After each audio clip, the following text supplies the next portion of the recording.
चलो will start. My all-time favorite Vaishali. Fine, we'll start. So, voluntary arbitration आज ये complete करेंगे जो भी इम्पोर्टेंट क्वेश्चंस हैं उसको. वॉलेंटरी कल हम लोगों ने इंडस्ट्री का ट्रिपल टेस्ट किया कि ये जो ट्रिपल टेस्ट का कंसेप्ट है वो आया बेंगलोर वाटर सप्लाई बोर्ड के केस में. उस केस से ये कंसेप्ट स्टार्ट हुआ कि किसी भी अगर आइडेंटिटी किसी भी कॉरपोरेशन किसी भी बोर्ड को देखना है कि वो इंडस्ट्री है या नहीं है, तो उसके लिए ये तीन चीज़ें होनी चाहिए. सिस्टमेटिक एक्टिविटी होनी चाहिए, एम्प्लॉयर एंड एम्प्लॉई कोऑपरेशन होना चाहिए, प्रोडक्शन और डिस्ट्रीब्यूशन ऑफ गुड्स और सर्विस होना चाहिए. नाउ उसके बाद है वॉलेंटरी आर्बिट्रेशन. वॉलेंटरी आर्बिट्रेशन मतलब कोर्ट के बाहर केस को सेटल करना, इंडस्ट्रियल डिस्प्यूट को कोर्ट के बाहर सेटल करना. ये क्यों होता है कि ये आर्बिट्रेटर्स जो होते हैं वो एक्सपर्ट्स होते हैं, नॉलेज होता है उनको, और उनके पास दोनों पार्टियां अपना डिस्प्यूट लेके जाती हैं और इस डिस्प्यूट को क्लियर करने के लिए यहाँ पे जाते हैं, और वो जो भी डिसीजन देते हैं वो बाइंडिंग इफेक्ट होता है दोनों पार्टीज़ के लिए. और वॉलेंटरी आर्बिट्रेशन ये खुद अपनी मर्ज़ी से जाते हैं, जिनको एडजुडिकेशन में नहीं जाना है, कोर्ट में नहीं जाना है, लॉन्ग प्रोसीजर में नहीं जाना है, कॉस्ट बचानी है और जल्दी डिसीजन लेके आना है, उसके लिए वॉलेंटरी आर्बिट्रेशन का कॉन्सेप्ट गवर्नमेंट खुद कोर्ट खुद भी चाहती है कि जो सेटलमेंट है वो आउट ऑफ द कोर्ट हो, थ्रू वॉलेंटरी आर्बिट्रेशन हो या फिर कंसिलिएशन सेटलमेंट के थ्रू हो. तो इसका मीनिंग जो है वो employer and workman voluntarily refer dispute to an independent arbitrator. तो एम्प्लॉयर खुद और वर्कमैन जो भी जिनमें भी डिस्प्यूट होता है वो वॉलेंटरीली अपने मर्जी से डिस्प्यूट को रेफ़र करते हैं किसी इंडिपेंडेंट आर्बिट्रेटर को. अब ये इंडिपेंडेंट आर्बिट्रेटर एक अकेला पर्सन भी हो सकता है या ग्रुप ऑफ आर्बिट्रेटर्स की फर्म भी हो सकती है. उनको ये लोग जो है वो अप्रोच करेंगे. प्रोसीजर क्या होगा? सबसे पहले रिटर्न एग्रीमेंट होगा कि हम लोग सो एंड सो जो डिस्प्यूट है आर्बिट्रेटर के पास प्रेजेंट कर रहे हैं और ये बात है, हमको ये हमारा एक्सपेक्टेशन है, और एम्प्लॉयर बोलेगा मेरा ये एक्सपेक्टेशन है, जो भी है वो रिटर्न एग्रीमेंट होगा. इसका कॉपी गवर्नमेंट को भेजा जाएगा. Arbitrator conducts inquiry. आर्बिट्रेटर उसके एग्रीमेंट जो भी उसके पास एप्लीकेशन आया है, एग्रीमेंट आया है रिटर्न में, उसके बाद वो इंक्वायरी करेगा. इंक्वायरी जो आर्बिट्रेटर करेगा उसमें मतलब वो चेक करेगा कि जो भी डिस्प्यूट है, जो भी डिस्प्यूट आया है उसके क्या फैक्ट्स एंड सिचुएशन है, क्या डॉक्यूमेंट्स है, और फिर दोनों पार्टीज़ को वो सुनेगा. उसके बाद वो जो है आर्बिट्रेटर जो डिसीजन देगा वो बाइंडिंग होगा दोनों पार्टीज़ पे, एम्प्लॉयर पे भी और एम्प्लॉई पे भी. अल्टीमेटली ये लोग इनके पास जाते क्यों हैं? डिस्प्यूट को सॉल्व करने के लिए, तो डिस्प्यूट को सेटल करने के लिए. तो डिस्प्यूट जो सेटल हो जाता है, जो उसका अवार्ड आता है, यहाँ पे अवार्ड नहीं बोलेंगे हम. अगर कोर्ट होता और वो डिसीजन देता तो उसको हम अवार्ड नाम देते, बट ये कोर्ट नहीं है, ये आर्बिट्रेटर जो डिसीजन देगा उसको बोलेंगे आर्बिट्रेशन. तो जो आर्बिट्रेशन अवार्ड होगा वो जो है वो पब्लिश होगा ऑफिशियल गैजेट में, और वो बाइंडिंग होगा बोथ द पार्टीज़ के लिए. इम्पॉर्टेंस क्या है वॉलेंटरी आर्बिट्रेशन का? क्विक रिजोल्यूशन आता है कोर्ट में. जहाँ टाइम लगता है वहाँ पे आर्बिट्रेशन में टाइम नहीं लगता है, क्विक रिजॉल्व होता है. लेस एक्सपेंसिव है, ऑब्वियसली टाइम कम लगता है तो लेस एक्सपेंसिव है. Instead of consulting many advocates and then फिर कोर्ट फीस एंड कोर्ट में जाना, स्टैम्प पेपर, दिस दैट, तो उन सब से बचने के लिए ये एक्सपेंसिव भी कम है. And promotes healthy relations. क्योंकि क्या होता है कि अगर कोई केस कोर्ट में जाता है तो वो एडजुडिकेशन होता है, वहाँ पे एडवोकेटिंग होती है, डिबेट होती है, तो माहौल गर्म भी हो सकता है. तो ऐसे केस में हेल्दी रिलेशंस अगर होंगे एम्प्लॉयर एम्प्लॉय में तो वो भी ख़राब होने के चांसेस हैं. बट अगर आर्बिट्रेशन में जा रहे हैं तो वो हार्मनी की बात कर रहे हैं, वहाँ पे सेटल करने की बात कर रहे हैं केस को. तो केस को सेटल करने के लिए promotes healthy relations because of arbitration. इसका इम्पॉर्टेंट जो केस लॉ है वो है Gujarat steel tubes limited versus मजदूर सभा. तो उसमें ये डिसाइड हुआ था कि जो आर्बिट्रेशन अवार्ड्स है वो बाइंडिंग है, मतलब दोनों पार्टीज़ को वो मानना पड़ेगा, दोनों पार्टीज़ को वो बाइंडिंग है, वो अवार्ड जो है वो दोनों पार्टीज़ को मानना ही पड़ेगा। कंक्लूजन क्या है कि arbitration is an effective alternative to long adjudication process. अगर एडजुडिकेशन में जाते हैं, कोर्ट में जाते हैं किसी डिस्प्यूट को लेके, तो कोर्ट में जाने से ऑलवेज बेटर है कि हम आर्बिट्रेशन में जाएं, बिकॉज वो लेस एक्सपेंसिव है, क्विक रिजोल्यूशन है और प्रमोट्स हेल्दी रिलेशंस है बिटवीन एम्प्लॉयर एंड एम्प्लॉय।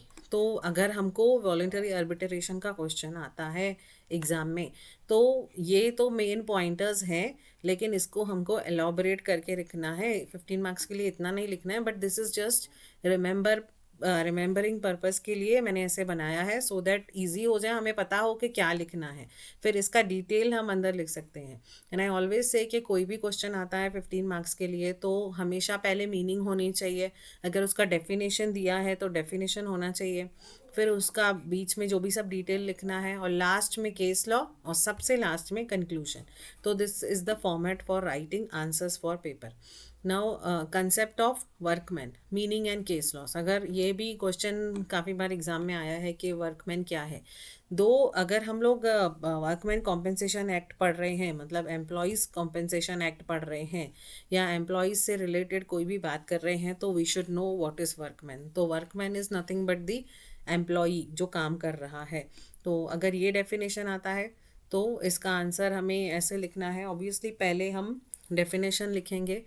तो definition as I always say कि जनरली सेक्शन 2 में ही होता है, उसके सब सेक्शन अलग होते हैं। तो concept of workman definition section 2s, workman includes anyone employed in skilled, unskilled, technical, operational, clerical job। तो वर्कमैन कौन होगा? जो स्किल्ड जॉब कर रहा है वो, जो अनस्किल्ड जॉब कर रहा है वो भी, जो टेक्निकल काम कर रहा है वो भी, जो ऑपरेशनल काम कर रहा है, मशीनरी को ऑपरेट करने का काम कर रहा है, टेक्निकल काम कर रहा है, अनस्किल्ड है, सिर्फ वो रैपर को पैक कर रहा है, तो वो भी वर्कमैन है। कोई स्किल्ड है, उसका जो टैलेंट है वो स्किल्ड चीज़ है, वो सब लोग नहीं कर सकते। तो स्किल्ड है, अनस्किल्ड है, टेक्निकल है, ऑपरेशनल है, या क्लरिकल भी है, तो वो वर्कमैन के डेफिनेशन में आता है। तो वर्कमैन के डेफिनेशन को बड़ा बनाया गया है सो दैट ज़्यादा से ज़्यादा लोगों को वर्कमैन होंगे तब वर्कमैन के बेनिफिट्स मिलेंगे। वर्कमैन को जो कॉम्पेंसेशन मिलती है उसके लिए किसी भी एम्प्लॉय का वर्कमैन होना ज़रूरी है, इसीलिए वर्कमैन का डेफिनेशन इम्पॉर्टेंट है। वर्कमैन क्या, वर्कमैन में कौन से लोग नहीं आते हैं, what excludes the definition of workman? Police is not the workman. Armed forces are not, army people are not workmen. Managerial और सुपरवाइजरी, कोई मैनेजर लेवल पे है, सुपरवाइज़र लेवल पे है, जिसकी भी सैलरी 10,000 से ज़्यादा है, तो वो लोग जो है वो वर्कमैन के डेफिनेशन में नहीं आएंगे।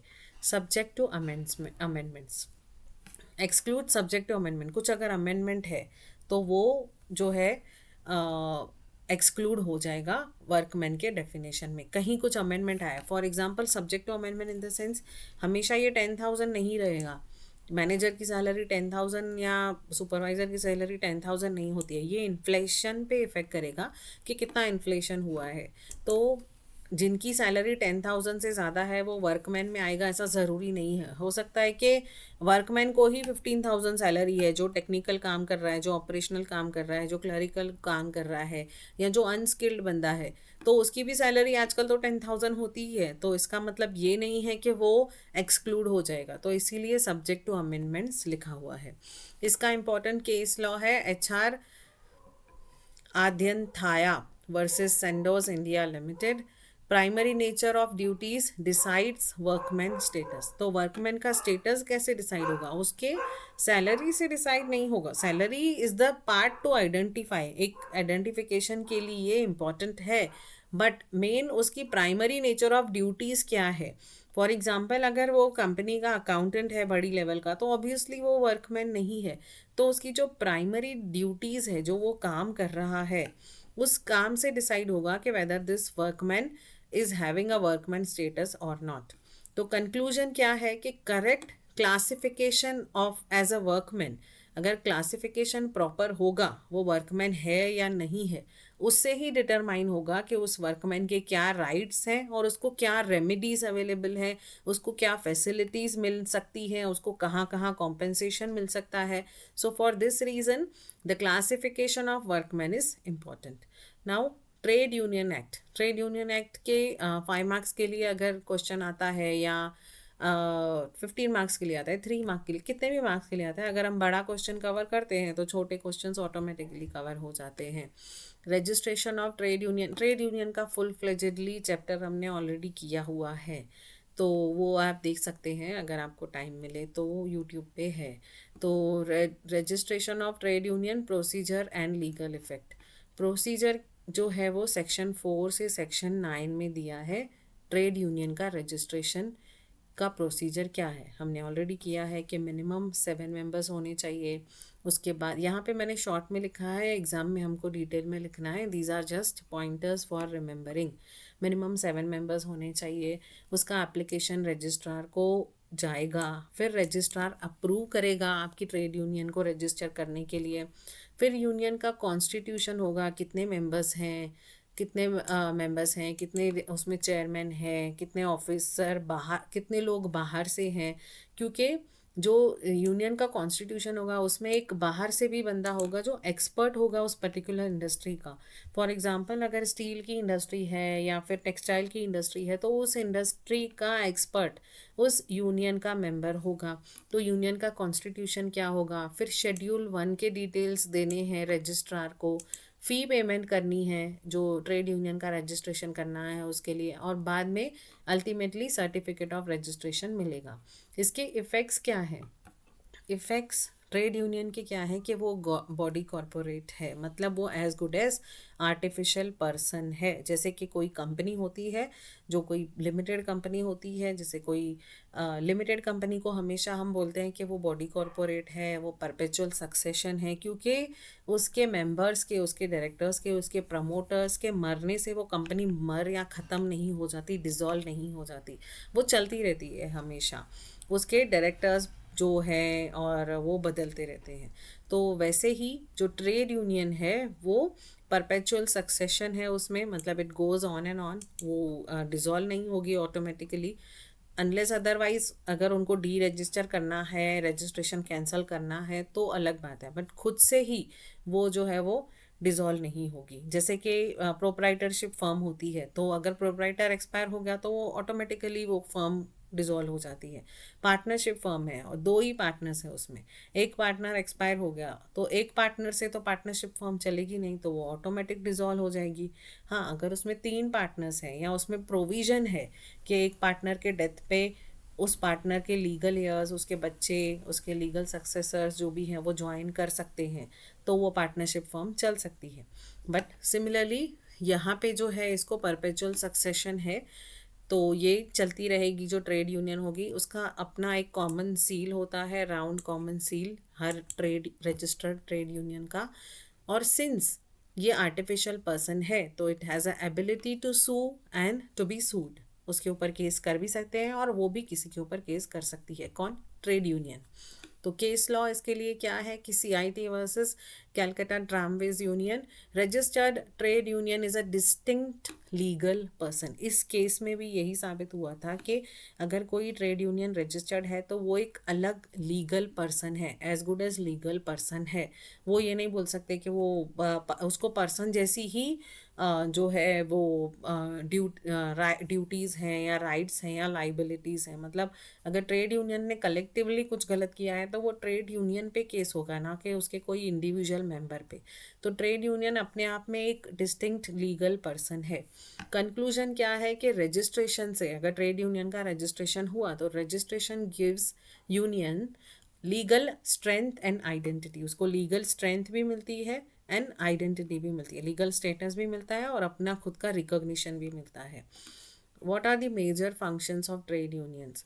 First is collective bargaining. तो ये कलेक्टिव बार्गेनिंग मतलब कलेक्टिवली सब मिलके बार्गेन करते हैं, सब मिलके नेगोशिएट करते हैं अपने राइट्स एंड ड्यूटीज़ के लिए. दे नेगोशिएट विद द एम्प्लॉयर्स, जो एम्प्लॉयज़ की टीम होती है, उनके बिहाफ पे जो यूनियन के मेंबर्स होते हैं वो अपने हक के लिए, अपने राइट्स के लिए या वर्किंग कंडीशंस के लिए बार्गेन करते हैं एम्प्लॉयर के साथ या एम्प्लॉयर के एजेंट के साथ। बार्गेन करते हैं मतलब ज़रूरी नहीं है कि पैसे की बात होगी, नेगोशिएट करते हैं, किसी वर्किंग कंडीशन के लिए बात करते हैं तो कलेक्टिवली करते हैं। एक अकेला किसी एक जन के लिए, दो जन के लिए नहीं होता है, that is collective. So the very first function is collective bargaining. Collective bargaining पे भी इंडिविजुअली क्वेश्चंस बहुत बार आए हैं, 2 मार्क्स से लेके 5 मार्क तक। Representation before courts. Trade union को का फंक्शन ये है कि वो कोर्ट के सामने खुद को रिप्रेजेंट कर सकती है on behalf of their members. और इसका मेन फंक्शन क्या है? मेंबर्स का वेलफेयर, मेंबर्स के वेलफेयर के लिए, मेंबर्स के हक के लिए, मेंबर्स को प्रोटेक्ट करने के लिए ट्रेड यूनियन बनता है। पॉलिटिकल फंक्शंस भी होते हैं, पॉलिटिकली भी ट्रेड यूनियन स्ट्रांग होती है।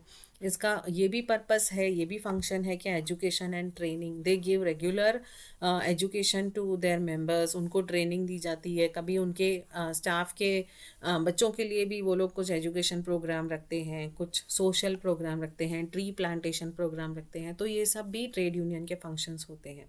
और सबसे इम्पॉर्टेंट, सेटलमेंट ऑफ डिस्प्यूट्स। अगर डिस्प्यूट है तो सबसे पहले ट्रेड यूनियन का काम डिस्प्यूट खड़ा करना नहीं है, डिस्प्यूट को सेटल करना है ताकि इंडस्ट्रियल हार्मनी और इंडस्ट्रियल पीस बनी रहे। कंक्लूजन ये है कि unions protect workers rights. Union का काम है वर्कर के राइट को प्रोटेक्ट करना। Improve work place democracy. तो वर्क प्लेस की जो डेमोक्रेसी है, वर्क प्लेस की कंडीशन है, वर्क प्लेस में जो भी कुछ डेमोक्रेसी है वर्कर्स के पास, उसे इम्प्रूव करना ही यूनियन का काम है। Now immunities of trade union. Trade union को क्या इम्यूनिटीज़ है, क्या प्रिविलेजेस है, क्या डिफेंस सिस्टम है इम्यूनिटीज़ का? मतलब ट्रेड यूनियन के पास क्या हथियार है? एक तो सिविल इम्यूनिटी है, मतलब ट्रेड यूनियन के ऊपर सिविल सूट नहीं कर सकते। No civil suit for inducing breach of employment contract. तो एम्प्लॉयमेंट कॉन्ट्रैक्ट को तोड़ने का, अगर अगर एम्प्लॉयमेंट कॉन्ट्रैक्ट टूटता है किसी इंडिविजुअल से, तो ट्रेड यूनियन के पास ये इम्यूनिटी है कि ट्रेड यूनियन पे कोई भी सिविल केस नहीं कर सकता है। लेकिन किस related? Breach of employment related civil. जो अभी कैसा होता है कि हम लोग टॉर्ट्स में हमने पढ़ा है कि टॉर्ट्स में एक होता है कि ब्रीच ऑफ कॉन्ट्रैक्ट होता है कि वो जो है वो उसमें एक्सक्लूडेड है। क्यों? क्योंकि ब्रीच ऑफ कॉन्ट्रैक्ट जो है उसके लिए एक अलग लॉ दिया हुआ है, तो उसको सिविल, मतलब सिविल रिलेटेड टॉर्ट्स में लेके आने की ज़रूरत नहीं है। तो सिमिलरली ट्रेड यूनियन के लिए भी अगर ब्रीच ऑफ एम्प्लॉयमेंट कॉन्ट्रैक्ट है, उससे रिलेटेड कोई भी सिविल केस ट्रेड यूनियन के ऊपर नहीं कर सकता। ये बेनिफिट है ट्रेड यूनियन का। दूसरा, क्रिमिनल इम्यूनिटी, सेक्शन 17 में है ये। Members not liable for criminal conspiracy. जो ट्रेड यूनियन के मेंबर्स हैं उनको ये इम्यूनिटी है, उनको ये डिफेंस सिस्टम है, उनको ये ताकत मिली हुई है कि members not liable for criminal conspiracy unless the offence is violent. अगर ऑफेंस जो है वो वायलेंट है, वायलेंस है जिसमें, तो उसके ऊपर केस होगा। ऑब्वियसली उसने किसी का जाके किसी को मारेगा, किसी को मर्डर करेगा मेंबर, तो ऑब्वियसली उस पर केस होगा। लेकिन अगर वो वायलेंट नहीं है तो ट्रेड यूनियन के मेंबर के ऊपर क्रिमिनल केस भी नहीं होगा, क्योंकि वो यूनियन के बिहाफ पे वो काम कर रहा है। फॉर एग्जांपल वो स्ट्राइक पे बैठा है, हंगर स्ट्राइक पे बैठा है या प्रोटेस्ट कर रहा है, तो प्रोटेस्ट के टाइम पे क्रिमिनल इम्यूनिटी उसके पास है। क्रिमिनल केस उसके ऊपर नहीं कर सकता है कोई भी, अनलेस उसने किसी को हार्म किया हो, जो ऑफेंस जो है वायलेंट हो, उसका वायलेंस उसने क्रिएट किया हो, मारा मारी की हो, तो फिर उसके ऊपर केस हो सकता है।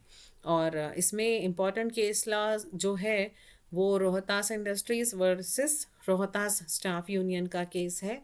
वो यही बताता है कि ट्रेड यूनियन को इम्यूनिटी है। जो ट्रेड यूनियन है वो, उसके पास पावर है as a union, not as a individual member. तो अगर इंडिविजुअल मेंबर जो है वो प्रोटेस्ट करने बैठेगा तो वो डरेगा नहीं, क्योंकि वो जो मेंबर है वो यूनियन के बिहाफ पे जाके स्ट्राइक कर रहा है, वो इंडिविजुअली खुद की मर्जी से या खुद के बेनिफिट के लिए नहीं कर रहा है। तो ये जो है वो इस केस में यही बताया था कि रोहतास स्टाफ यूनियन की जो यूनियन थी उसके मेंबर्स के इम्यूनिटी मिलती है उन मेंबर्स को कि उनके ऊपर कोई भी सिविल केस क्रिमिनल केस नहीं कर सकता कि आप लोगों ने ये गलत किया है, but because they are doing it on behalf of union, they तब वो खुद को यूनियन रिप्रेजेंट कर रहे हैं। तो immunities protect union from harassment while ensuring peaceful functioning. तो इम्यूनिटीज इसलिए दी गई है ट्रेड यूनियन को ताकि उनका जो उनके मेंबर्स का हरेसमेंट ना हो वाइल ensuring पीसफुल फंक्शनिंग। तो उनका जो फंक्शनिंग है, जो उनको उनके हक दिए गए हैं प्रोटेस्ट करने का या स्ट्राइक करने का, नेगोशिएट करने का, कलेक्टिव बार्गेनिंग करने का, तो उन सब में वो पीसफुली फंक्शन कर पाए। उनके ऊपर कोई उस दौरान अगर उन्होंने कुछ भी काम किया है तो उसलिए उनको इम्यूनिटी दी गई है कि उनके ऊपर कोई केस नहीं करेगा। नाउ कैंसलेशन ऑफ रजिस्ट्रेशन, कौन से केसेस में ट्रेड यूनियन का रजिस्ट्रेशन कैंसल हो सकता है या करना पड़ सकता है, उसके ग्राउंड्स क्या है एंड प्रोसीजर क्या है। Section 10 talks about the grounds कि कौन से बेसिस पे कैंसलेशन ऑफ रजिस्ट्रेशन होगा। अगर फ्रॉड से या मिस्टेक से आपने ट्रेड यूनियन का जो मेंबरशिप सर्टिफिकेट है, ट्रेड यूनियन का रजिस्ट्रेशन सर्टिफिकेट है, वो लिया है, फ्रॉड से लिया है, उसमें गलत इन्फॉर्मेशन लिखी है, उसमें लिखा है कि 7 मेंबर्स होने चाहिए और आपके पास सिर्फ 3 ही मेंबर्स थे, कुछ भी ऐसा गलत किया है जिसकी वजह से जो बोल सकते हैं कि मिस्टेक या फ्रॉड से आपने वो जो रजिस्ट्रेशन सर्टिफिकेट लिया है, तो आपका रजिस्ट्रेशन कैंसिल हो सकता है। सीज टू एग्जिस्ट, आपकी ट्रेड यूनियन है ही नहीं, सिर्फ दिखाने के लिए ली है, तो एग्जिस्ट ही नहीं करती है, तो उसका फिर कैंसलेशन तो होना ही है रजिस्ट्रेशन का। Contravention of the act, act का कोई भी प्रोविजन को कॉन्ट्रावेन किया है, तोड़ा है, उसके विपरीत गए हैं, तो कैंसल हो सकता है रजिस्ट्रेशन ट्रेड यूनियन का। Request bye more than 2/3 of members, 75% of members से ज़्यादा लोग अगर चाहते हैं कि ये ट्रेड यूनियन कैंसिल हो जाए तो हो सकता है। मतलब अगर ट्रेड यूनियन कैंसिल करनी है, इसका मतलब ये है कि अगर ट्रेड यूनियन का रजिस्ट्रेशन कैंसिल करना है तो कितने लोगों की साइन लगेगी, 75% और मोर, मिनिमम 75% लोग अगर हामी देते हैं, मानते हैं, साइन करते हैं कि yes we want to cancel our registration, तो वो कैंसिल कर सकते हैं। Minimum 75% people are required.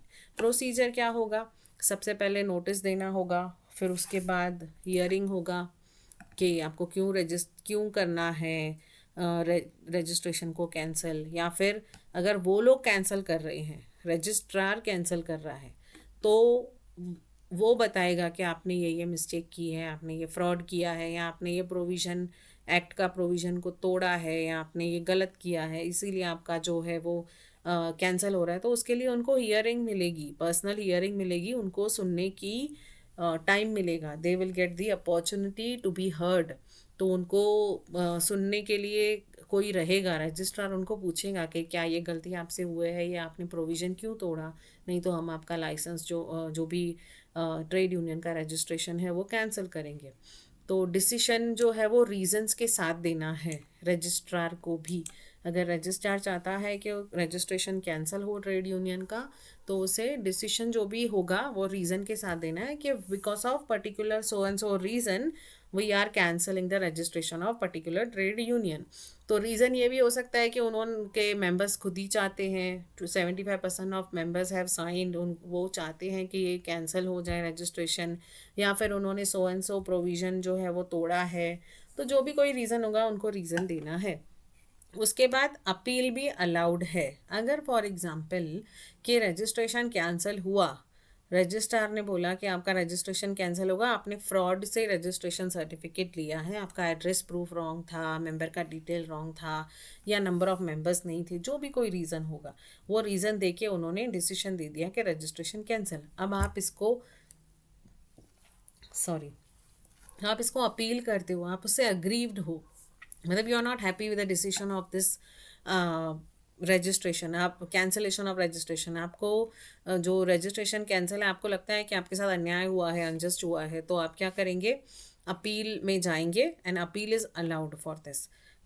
Conclusion क्या है, cancellation ensures only lawful unions remain registered. तो कैंसलेशन इसीलिए ज़रूरी है क्योंकि कैंसलेशन से ये इंश्योरिटी होती है कि जो भी रजिस्टर्ड होंगे ट्रेड यूनियन वो ही लॉफुल हैं, जो जो लीगल हैं, जो सही है वो ही रहने चाहिए, बाकी सब कैंसिल होने चाहिए।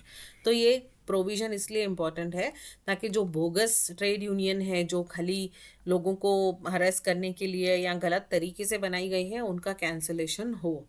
इसीलिए ये कैंसलेशन का प्रोविज़न इम्पॉर्टेंट है। Now recognition of trade union important and rights.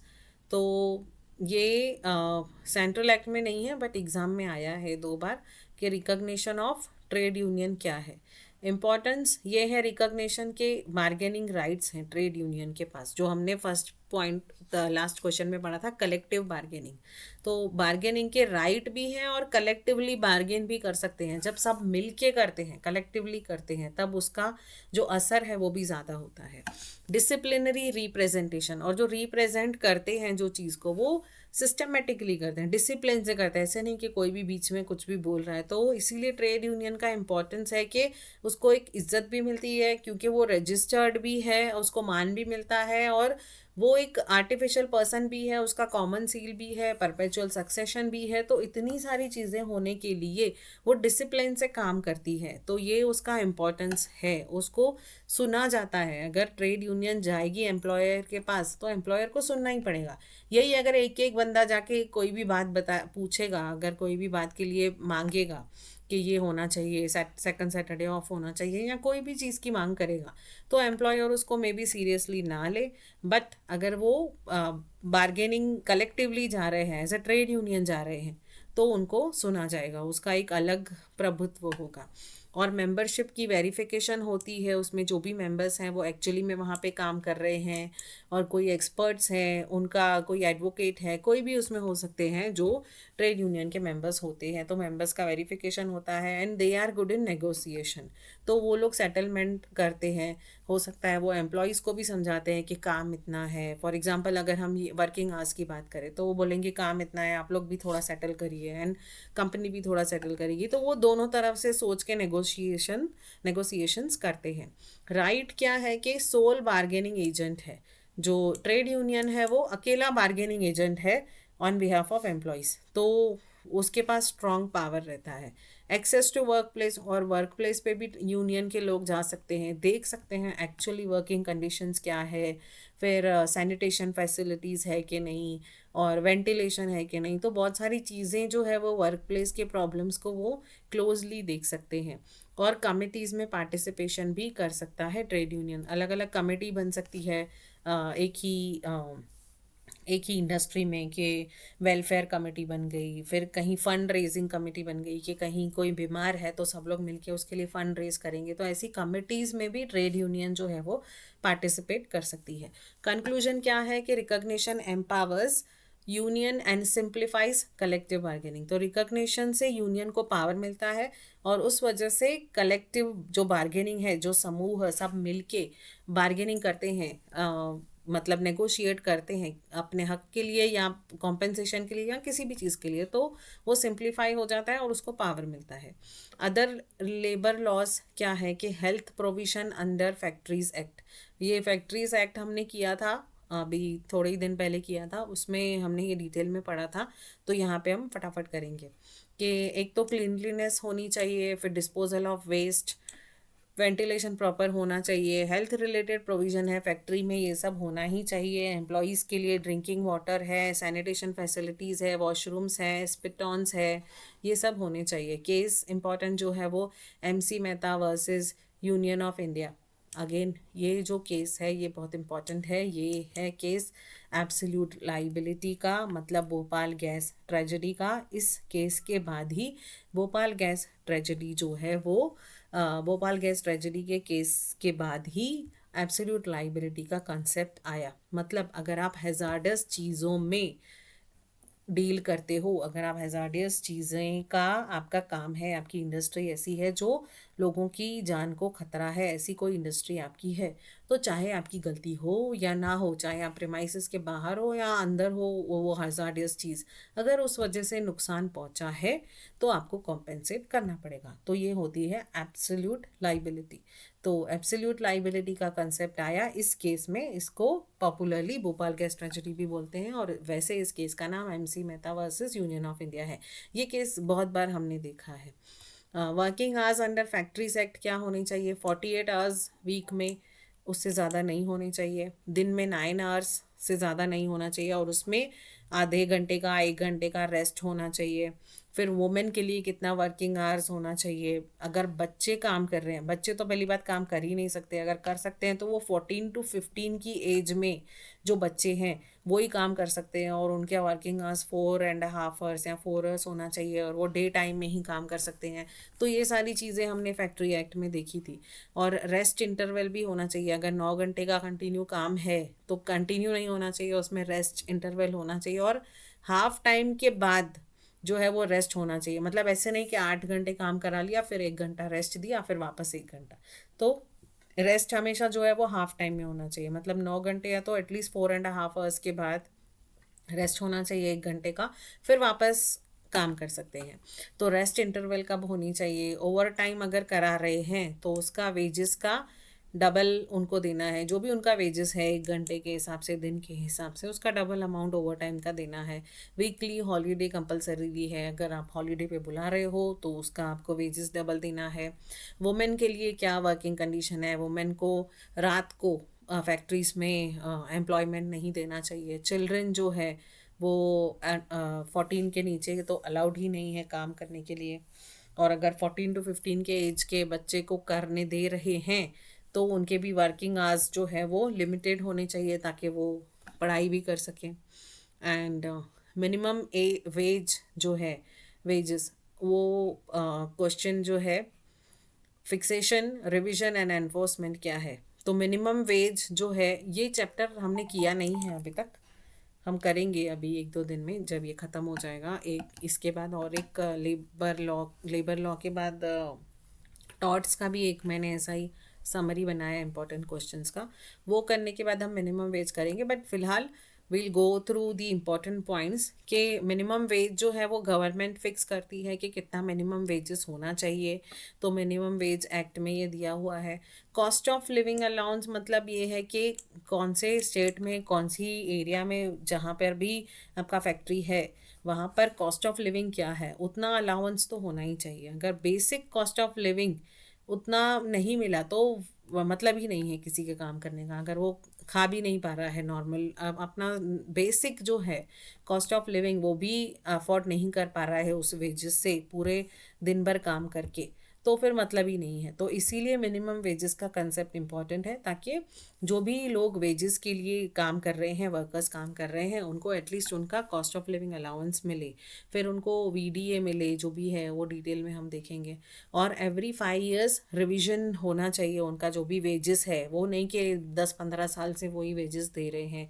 फिर इसमें एडवाइजरी बोर्ड्स होते हैं, हर इंडस्ट्री के लिए अलग अलग एक्सपर्ट्स होते हैं जो एडवाइजरी बोर्ड्स हैं। फिर क्लेम्स अथॉरिटी है इसमें, कि कौन सी अथॉरिटी है जहाँ पे आप क्लेम कर सकते हो वेजेस को। फिर इसके लिए भी पेनल्टीज़ भी हैं, अगर मिनिमम वेज नहीं दिया किसी इंडस्ट्री ने, किसी फैक्ट्री के ओनर ने या कोई भी कंपनी ने, तो उनके लिए क्या पेनल्टीज़ हैं।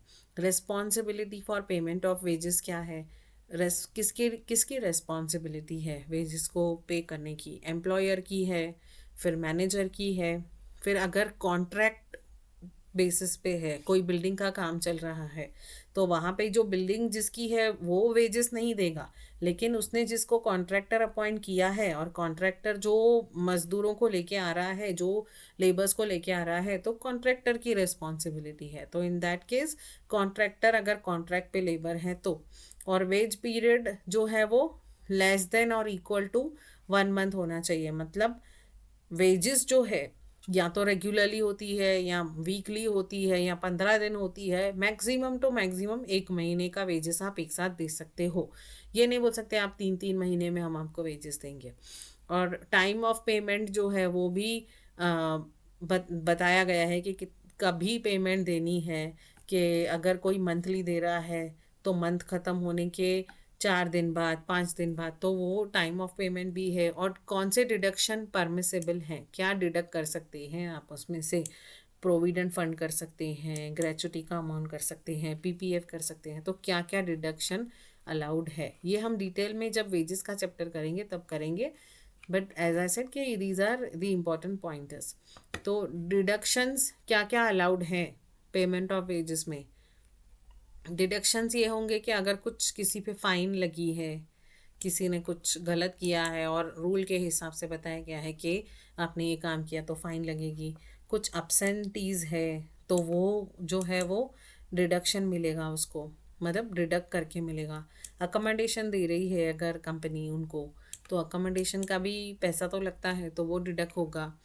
प्रोविडेंट फंड है या एम्प्लॉयमेंट जो स्कीम है एम्प्लॉयज़ के लिए वो है। और इनकम टैक्स अगर कुछ है तो इनकम टैक्स का भी टीडीएस डिडक्ट होता है। फिर यहाँ कुछ डैमेज या लॉस किया है तो वो भी डिडक्ट कर सकते हैं वेजेस में से, उनकी जो वेजेस होगी। और रिकवरी ऑफ एडवांसेस, अगर पहले से ही किसी ने एडवांस मांगी है कि 1 लाख रुपया दो और फिर हर महीने आप इतना इतना जो अमाउंट है वो ले लेना, तो ऐसे केसेस में भी 1 second I just charger.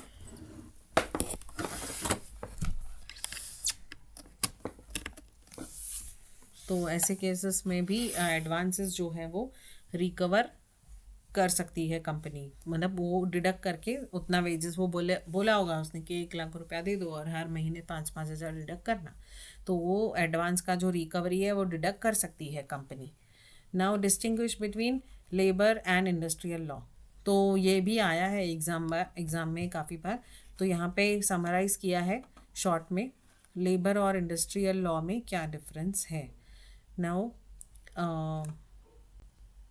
I think नहीं है, ये है ठीक है। इंडस्ट्री एंड इंडस्ट्रियल इस्टेब्लिशमेंट में क्या ये है डिस्टिंग्विश है मीनिंग। इसमें 4 पॉइंट्स हैं जो हम थोड़ा डिटेल में और मतलब करके लिख सकते हैं और थोड़ा। फर्स्ट पॉइंट ये है कि सिस्टमेटिक एक्टिविटी, ये हमने इंडस्ट्री के लिए हमने ऑलरेडी पढ़ा था कि इंडस्ट्री में ट्रिपल टेस्ट होता है। तो 3 चीज़ें हैं, एक तो सिस्टमेटिक एक्टिविटी होनी चाहिए, फिर cooperation between employer and employee होनी चाहिए, और दूसरा मैन्युफैक्चरिंग और डिस्ट्रीब्यूशन ऑफ गुड्स और सर्विसेज। तो ये तीनों पॉइंट हम मीनिंग में लिखेंगे। और यहाँ पे इंडस्ट्रियल स्टैब्लिशमेंट का मतलब क्या है कि physical unit where industrial work is carried on, जहाँ पे इंडस्ट्रियल काम होता है वो इंडस्ट्रियल स्टैब्लिशमेंट है। और इंडस्ट्री तो हमने उसका डेफिनेशन ऑलरेडी सेक्शन 2J में किया है, तो वही डेफिनेशन लिखना है। इसका स्कोप क्या है, इसमें एक्टिविटीज़ भी कवर्स होती है, सर्विस भी कवर होता है और प्रोडक्शन भी कवर होता है। जैसे कि हमने वो केस पढ़ा है बेंगलोर वाटर सप्लाई बोर्ड का केस, कि उसमें वाटर सप्लाई बोर्ड जो था तो देवर लाइक कि हम लोग इंडस्ट्री नहीं है, तो उस केस में ये पता चला कि वो इंडस्ट्री है। इवन इफ अगर कोई उस केस में ही ट्रिपल टेस्ट का कॉन्सेप्ट आया, तो मतलब अगर कोई सर्विस भी दे रहा है तो भी वो इंडस्ट्री है। मतलब अगर कोई बैंक है, वहाँ पे अगर सिस्टमेटिक एक्टिविटी हो रही है, एम्प्लॉयर एम्प्लॉय का रोज़ कोऑपरेशन है, वहाँ पे डिस्ट्रीब्यूशन ऑफ सर्विस है, ज़रूरी नहीं है गुड्स हो। तो ये फ़र्क है इंडस्ट्री और इंडस्ट्रियल इस्टेब्लिशमेंट में। इंडस्ट्रियल इस्टेब्लिशमेंट में एक्चुअली में फैक्ट्री जो होती है, जो जहाँ पे इंडस्ट्रियल काम चल रहा है, वो इंडस्ट्रियल इस्टेब्लिशमेंट है। बट इंडस्ट्री का मतलब एज पर लॉ ये है कि उसमें सर्विसेज भी इंक्लूड है। तो ये वाइडर कंसेप्ट है और ये थोड़ा नैरो कंसेप्ट है। वाइडर कंसेप्ट है बिकॉज इट कवर्स एक्टिविटीज़ भी इसमें कवर्ड है, खाली डिस्ट्रीब्यूशन कर रहे हैं, पैकिंग कर रहे हैं तो वो भी इंडस्ट्री है। सर्विसेज हो रही है, प्रोडक्शन हो रहा है तो वो तो ऑब्वियसली इंडस्ट्री है ही, बट सर्विसेज को भी इसमें इंक्लूड है। यहाँ पे ये फंक्शन ये नैरो है because focus is on place और अंडरटेकिंग। तो प्लेस पे फोकस है, अंडरटेकिंग पे फोकस है। यहाँ पे सर्विसेज इंक्लूड नहीं है अगर इंडस्ट्रियल स्टैब्लिशमेंट है तो। यहाँ पे मस्ट इन्वॉल्व वर्कमैन तो होने ही चाहिए। यहाँ पे मे और may not involve workman directly. हो सकता है कि इंडस्ट्रियल इस्टेब्लिशमेंट में ऑटोमेटिक ही सब मशीनरी काम कर रही है, तो हो सकता है कि हर मशीन में ज़रूर नहीं है कि काम कर रहा है बंदा। कहीं ऐसे है कि उसको सिर्फ स्विच ऑन करना है और खुद ही काम हो रहा है। जैसे कि फॉर एग्जांपल कोल्ड स्टोरेज है, तो कोल्ड स्टोरेज एक इंडस्ट्रियल इस्टेब्लिशमेंट है क्योंकि वहाँ पे उसको वर्कर को जाके अंदर कुछ नहीं करना, वो कोल्ड स्टोरेज खुद ही कोल्ड होता रहेगा, उसको सिर्फ स्विच ऑन करना है या टेम्परेचर चेक करना है। तो यहाँ पे वर्कमैन ज़रूरी नहीं है कि इन्वॉल्व हो, बट वो इंडस्ट्रियल इस्टेब्लिशमेंट तो है ही। एंड एग्जाम्पल क्या है इसमें, मैन्युफैक्चरिंग कुछ हो रहा है, हॉस्पिटल्स हैं, एजुकेशनल इंस्टीट्यूशन है, वो सब इंडस्ट्री है। हमको लगेगा कि एजुकेशनल इंस्टीट्यूशन जो है वो इंडस्ट्री नहीं है, बट एज पर दिस ये क्यों है, क्योंकि अगर कोई इंडस्ट्री होगी तो इंडस्ट्री में काम करने वालों को प्रोटेस्ट करने का हक है, इंडस्ट्री में काम करने वालों को कॉम्पेंसेशन का हक है, इंडस्ट्री में काम करने वालों के लिए प्रोटेक्शन है। इसीलिए इंडस्ट्री का डेफिनेशन जो है इम्पॉर्टेंट है, फॉर जो वर्कर्स के राइट्स के लिए इम्पॉर्टेंट है। तो उसके लिए इंडस्ट्री होना बहुत ज़रूरी है। दिस इज़ द रीज़न कि उस केस लॉ के बाद ये बताया गया कि मैन्युफैक्चरिंग तो इंडस्ट्री है ही, हॉस्पिटल्स है मतलब जहाँ पे सर्विसेज दी जा रही है, या फिर एजुकेशनल इंस्टीट्यूशन है, बैंक्स है, वो भी इंडस्ट्री के डेफिनेशन में आते हैं। फैक्ट्री जो है वो इंडस्ट्रियल इस्टेब्लिशमेंट है, शॉप है वो इंडस्ट्रियल इस्टेब्लिशमेंट है, माइन है, प्लांटेशन है वो इंडस्ट्रियल इस्टेब्लिशमेंट है। नाउ स्ट्राइक वर्सेस लॉकआउट बहुत बार किया है हमने। स्ट्राइक कौन करता है, हमेशा वर्कमैन करता है, एम्प्लॉय करता है। लॉकआउट कौन करेगा, एम्प्लॉयर करेगा, एम्प्लॉयर बंद कर देगा काम। स्ट्राइक में एम्प्लॉयज़ मिलके हड़ताल करेंगे, बंद कर देंगे। पर्पस क्या होगा कि अपनी डिमांड को पूरा करने के लिए वर्कर्स करेंगे, यहाँ पे वर्कमैन को दबाने के लिए करेगा। ये हथियार है एम्प्लॉयर का और ये हथियार है एम्प्लॉई का, वर्कमैन का। नेचर क्या है, विड्रॉवल ऑफ लेबर। तो ये क्या करते हैं, लेबर को काम से हटा के बैठा देते हैं, काम नहीं करना है। यहाँ पे क्या होगा, कंपनी खुद ही काम बंद कर देती है, suspension of work by employer. वो बोलते काम ही बंद करना है, बस खोलती ही नहीं है फैक्ट्री, तो आके वो करेंगे ही कैसे काम। तो ये लॉकआउट और स्ट्राइक का ये डिफरेंस है। लीगलिटी क्या है, legal if as per industrial dispute act, अगर इंडस्ट्रियल डिस्प्यूट एक्ट के हिसाब से हो रही है स्ट्राइक तो लीगल है। हम लोगों ने ये पढ़ा है कि स्ट्राइक कब कब इलीगल होगी, कब वो वैलिड नहीं होगी, कब अगर आप ऑलरेडी एजुडिकेशन चल रहा है तब आपने स्ट्राइक की है, आपने नोटिस नहीं दिया और आपने स्ट्राइक कर ली है तो भी वो इलीगल है। आपने जानबूझ के गो स्लो स्ट्राइक किया, मतलब आप काम तो कर रहे हो, दिखा रहे हो क्या हम काम कर रहे हैं, बट जानबूझ के स्लो कर रहे हो, तो दिख नहीं रहा है कि आप स्ट्राइक कर रहे हो, बट आपने गो स्लो स्ट्राइक की है तो वो भी इलीगल है। तो इंडस्ट्रियल डिस्प्यूट एक्ट के अंडर जो जो चीज़ें लीगल है, स्ट्राइक एज पर स्ट्राइक भी उसके भी नॉर्म्स हैं कि किस हिसाब से होना चाहिए, वो हमने ऑलरेडी देखा है। तो वो लीगलिटी फॉलो हो रही है तो ही वो लीगल है। और ये भी सिमिलर है, लॉकआउट भी अगर लीगल कब होगा, जब वो लीगल कंप्लायंस फॉलो कर रहा है, मतलब नोटिस दिया है। कंपनी भी ऐसे ही तो लॉकआउट नहीं कर सकती, कंपनी को भी पहले पब्लिक नोटिस, लीगल नोटिस देना होगा। वो नोटिस ऐसी जगह पे लगाना होगा जहाँ पे वर्कर्स पढ़ सके कि हम लॉकआउट करने वाले हैं। कंपनी भी लॉकआउट कब नहीं कर सकती, जब का सेटलमेंट चालू है या फिर एडजुडिकेशन चालू है, ऑलरेडी केस चल रहा है, तो फिर उस केस में लॉकआउट करने की ज़रूरत नहीं है। एग्जाम्पल क्या है कि वर्कर्स स्टॉप वर्क, यहाँ पे मैनेजमेंट क्लोजेस गेट्स। तो दिस इज़ द इम्पॉर्टेंट, ये बहुत बार आया है, strike versus this thing. Now lay off versus retrenchment, ये भी हमने ऑलरेडी पढ़ा है। तो ले ऑफ क्या होगा, टेम्पररीली कंपनी जो है वो काम नहीं दे पा रही है क्योंकि उसके पास रॉ मटेरियल नहीं है, उसके पास कुछ ऐसे नेचुरल कलैमिटी आ गई है, कोई भी ऐसी चीज़ है जिस वजह से कंपनी काम नहीं दे पा रही है स्टाफ को, तो वो बोलेगी कि हम लोग ले ऑफ कर रहे हैं 6 महीने के लिए, 8 महीने के लिए, 1 साल के लिए, तो आप फिलहाल कहीं और जॉब देख लो, बाद में जब ज़रूरत होगी तब आपको बुलाएंगे।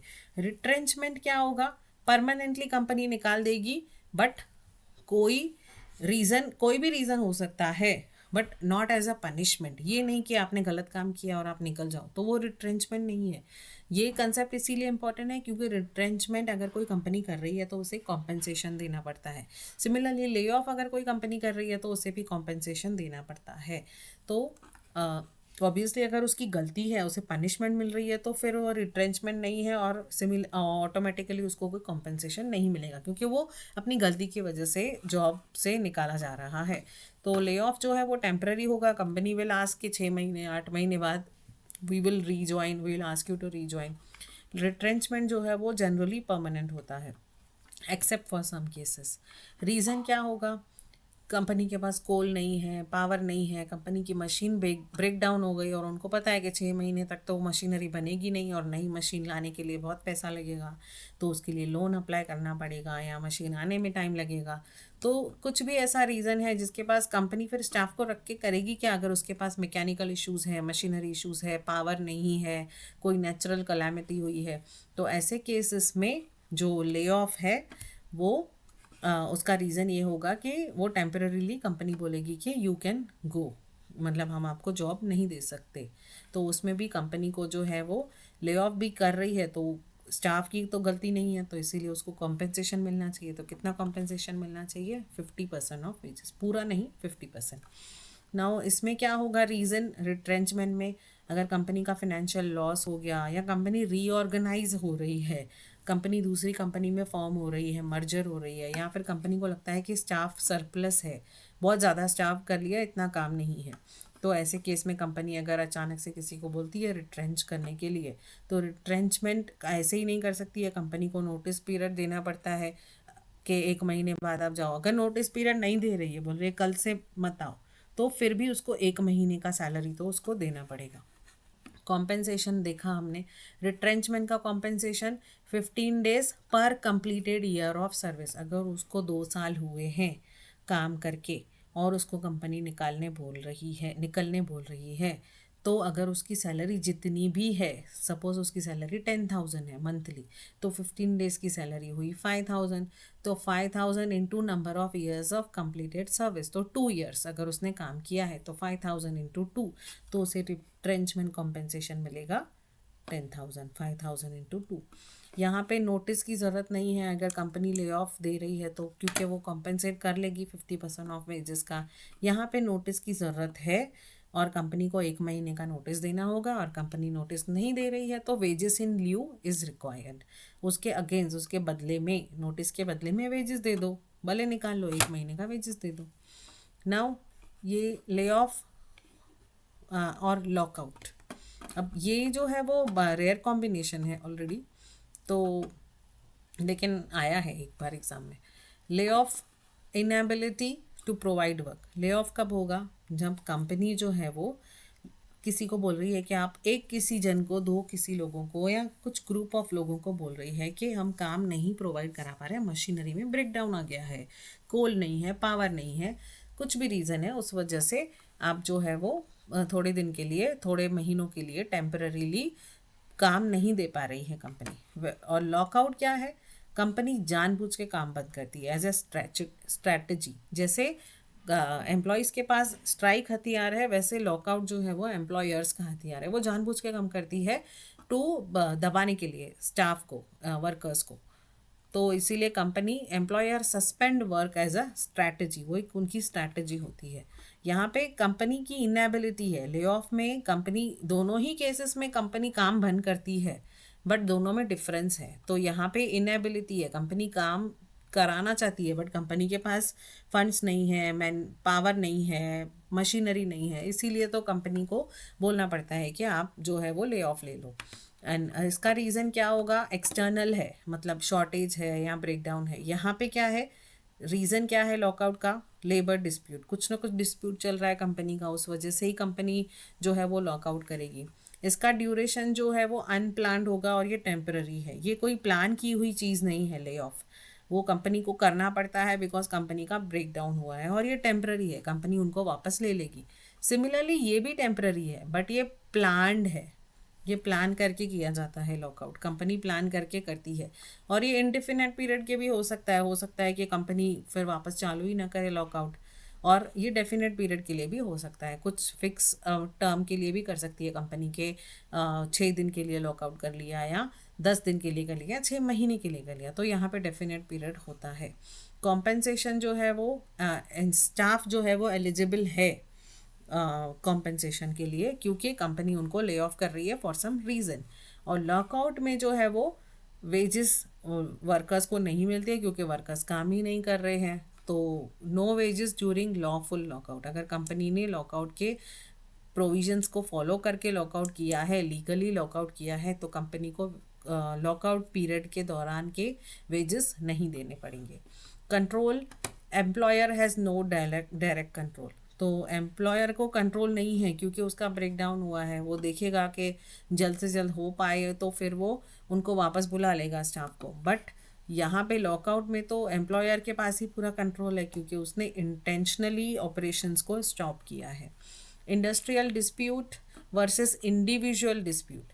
इंडस्ट्रियल डिस्प्यूट क्या होगा? जब एम्प्लॉयर एंड वर्कमैन के बीच में डिस्प्यूट है। और इंडिविजुअल डिस्प्यूट क्या है? जब सिंगल वर्कमैन ने डिस्प्यूट सिंगल वर्कमैन से हुआ है।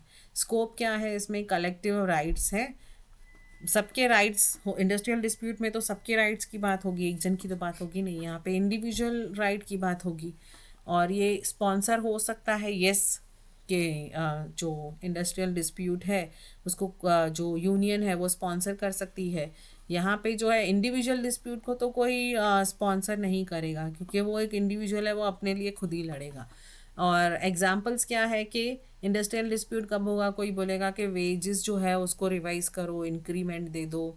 फिर सेकंड हो सकता है कि बोनस का जो अमाउंट है वो बढ़ा के दो, या वर्किंग आवर्स को कम करो या ज़्यादा करो। तो किसी भी इनमें से कोई भी एक चीज़ के लिए डिस्प्यूट हो सकता है।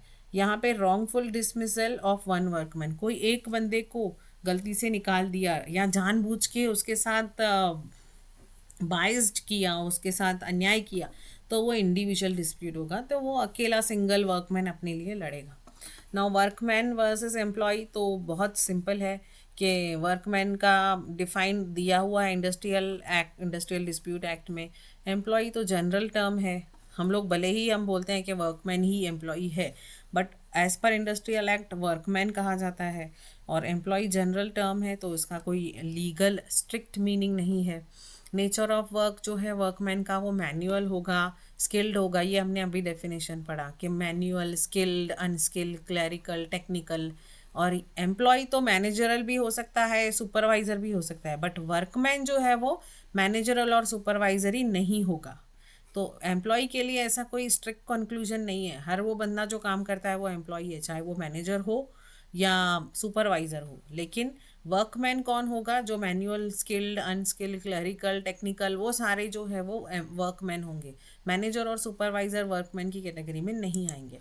पर्पस क्या है इसका वर्कमैन का डेफिनेशन अलग से देने का या वर्कमैन को बोलने का? वर्कमैन तो प्रोटेक्शन मिले उसे लेबर लॉस के अंडर। और ये ब्रॉड एम्प्लॉयमेंट कैटेगरी है, ये तो पर्पस ये है कि वो जनरल टर्म है, एम्प्लॉयर एंड एम्प्लॉय, तो इसलिए उसका कंसेप्ट जो है वो आया है। और स्ट्राइक और गो स्लो हमने ऑलरेडी देखा है। स्ट्राइक जो है उसमें कंप्लीट स्टॉपेज होता है, कंप्लीट काम बंद करते हैं। यहाँ पे जानबूझ के काम स्लो करते हैं, गो स्लो। ये हिडन प्रोटेस्ट है, ये दिखता नहीं है, बट स्टाफ लोग जानबूझ के दिखाते हैं कि हम काम कर रहे हैं, बट छुप के वो प्रोटेस्ट ही कर रहे हैं, दिख नहीं रहे हैं, बट जानबूझ के डेलिबरेटली काम स्लो करते हैं। ये ओपन प्रोटेस्ट है। नॉर्मल स्ट्राइक क्या है? ओपनली प्रोटेस्ट करते हैं, हम काम नहीं कर रहे हैं। इसका इफेक्ट जो है वो ज़्यादा सीवियर होता है और इसका इफेक्ट जो है वो कंपनी को ग्रेजुअली लॉस में लेके जाता है। और बेसिस क्या है इसका? कि regulated and can be legal. Strikes जो है वो रेगुलेटेड है और लीगल है, लेकिन गो स्लो स्ट्राइक कर रहे हैं, जानबूझ के डेलिबरेटली काम स्लो कर रहे हैं, तो वो इलीगल है और वो मिसकंडक्ट है। नाउ स्ट्राइक वर्सेस घेराव। घेराव मतलब जानबूझ के घेर लेते हैं सब स्टाफ जो है प्रोटेस्ट करने के लिए साथ में। तो ये डिफरेंस मीनिंग क्या है? स्टॉपेज ऑफ वर्क ये हमने देखा। यहाँ पे surrounding employer to confine them, तो उसको सराउंड करके घेर लेते हैं। घेराव का मतलब उसके मीनिंग वर्ड सही समझ में आता है, वो एम्प्लॉयर को घेर लेते हैं जैसे वो आता है। तो इसका कॉर्सेशन जो है वो लो है, यहाँ पे हाई है क्योंकि बहुत ज़्यादा माहौल जो है वो गर्म हो सकता है, वहाँ पे हो सकता है कि एग्रेशन में आ जाए सब लोग। और ये लीगल हो सकता है, बट घेराव जो है वो इलीगल है और क्रिमिनल है। ये अलाउड नहीं है कि सब लोगों ने मिलके अपने बॉस को जैसे ही वो गाड़ी से उतरा उसको घेर लिया, या कुछ हो सकता है कि उसको लग जाए ऐसे में, तो that is illegal and criminal. इसका ऑब्जेक्टिव क्या है स्ट्राइक का? तो ऑब्वियसली डिमांड्स को प्रेस करना है, डिमांड के लिए बात करनी है। यहाँ पे इमीडिएट सेटलमेंट की बात करनी है। वो घेर के वो लोग उसको इतना मेंटली उसको इतना परेशान कर लेते हैं कि वो चाहते हैं कि इमीडिएट सेटलमेंट आए। और कंसिलिएशन वर्सेस आर्बिट्रेशन। कंसिलिएशन क्या होगा, जो गवर्नमेंट अपॉइंटेड कंसिलिएटर होगा या बोर्ड ऑफ कंसिलिएशन होगा, वो लोग कंसिलिएशन करेंगे। इंडस्ट्रियल डिस्प्यूट में ये दोनों बातें आती है। इंडस्ट्रियल डिस्प्यूट है तो वो कंसाइल होगा, कंसिलिएशन करेगा। अगर कंसिलिएशन से नहीं होता है तो उसके बाद आर्बिट्रेटर के पास जाता है। आज ही हमने आर्बिट्रेशन किया। तो गवर्नमेंट अपॉइंटेड कंसिलिएटर होगा और आर्बिट्रेशन कौन देगा, वो न्यूट्रल आर्बिट्रेटर होगा। एक बीच की पार्टी होगी जो दोनों पार्टीज मिलके चुनेंगी कि चलो हम हमारा केस इनके पास लेके जाते हैं। दोनों ही केस में कोर्ट नहीं है, कोर्ट इन्वॉल्व नहीं है। कंसिलिएशन में है, जो कंसिलेशन बोर्ड होता है, कंसिलेशन ऑफिसर होता है, वो उसके पास जाते हैं और वो सेटलमेंट करने की कोशिश करता है। आर्बिट्रेशन में आर्बिट्रेटर अपना आर्बिट्रल अवार्ड देता है, मतलब डिसीजन देता है जो दोनों पार्टीज को बाइंडिंग इफेक्ट है। ये इसका जो कंसिलेशन है वो नॉन बाइंडिंग है और आर्बिट्रेशन जो है वो बाइंडिंग है। प्रोसेस क्या है, वो सेटलमेंट को फैसिलिटेट करता है। वो चाहता है कंसिलिएशन से, प्रोसेस से ये होता है कि सेटलमेंट होनी चाहिए एम्प्लॉयर एंड एम्प्लॉय में, और आर्बिट्रेशन में वो डिसीजन देता है और वो दोनों को बाइंडिंग होता है, दोनों पार्टीज़ को मानना पड़ेगा। यहाँ पे सेटलमेंट एग्रीमेंट होता है, दोनों पार्टीज़ थोड़ा आप चुको थोड़ा वो चुके तो सेटलमेंट होती है। यहाँ पे आर्बिट्रेटर सोच समझ के जो भी अपने एक्सपर्टीज़ के हिसाब से वो अवार्ड मतलब डिसीजन देता है और वो मानना पड़ता है। फिर आर्बिट्रेशन एंड एडजुडिकेशन में क्या फ़र्क है, तो आर्बिट्रेटर जो है वो म्यूचुअली खुद डिसाइड करते हैं आर्बिट्रेटर कौन होगा दोनों पार्टीज़ का। लेकिन एडजुडिकेशन तो कोर्ट है। एडजुडिकेशन मतलब लेबर कोर्ट हो सकती है, ट्रिब्यूनल कोर्ट हो सकती है, स्टेट जो कोर्ट हो सकती है, कोई भी कोर्ट हो सकती है। तो वो गवर्नमेंट अपॉइंट करेगी। यहाँ पे हम अपॉइंट नहीं करेंगे कि ये मेरा जज होगा।